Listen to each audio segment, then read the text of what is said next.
প্রিয় বন্ধুরা, আশা করি সবাই ভালো আছেন। আপনারা জানেন শাহ রাহাত আলী রহমতুল্লাহ আলাইহির পবিত্র উরুস মোবারক প্রায় এক সপ্তাহ হলো শেষ হয়েছে।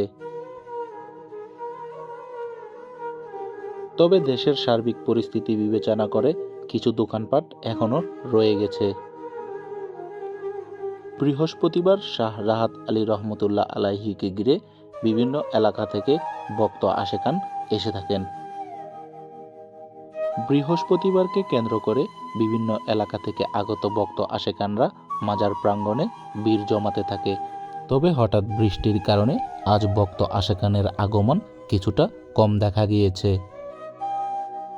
এবছর শাহ রাহাত আলী রহমতুল্লাহ আলাইহি এর উরুসকে কেন্দ্র করে বিনোদনের প্ল্যাটফর্ম সার্কাস সহ বিভিন্ন দোকানপাটে তেমন বেচাকেনা হয়নি, যার ফলে অনেকটাই হতাশাগ্রস্ত হয়েছেন দোকানিরা।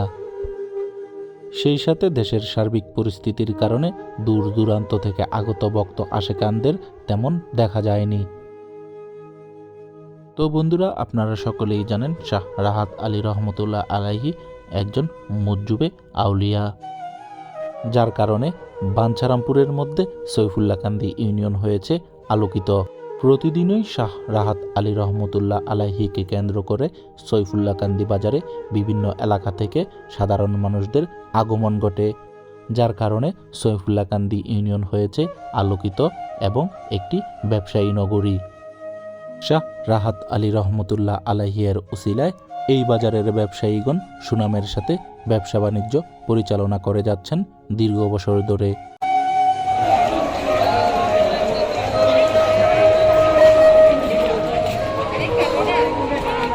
আগের মতো বেচা কেনা নাই না? কেমন এখন?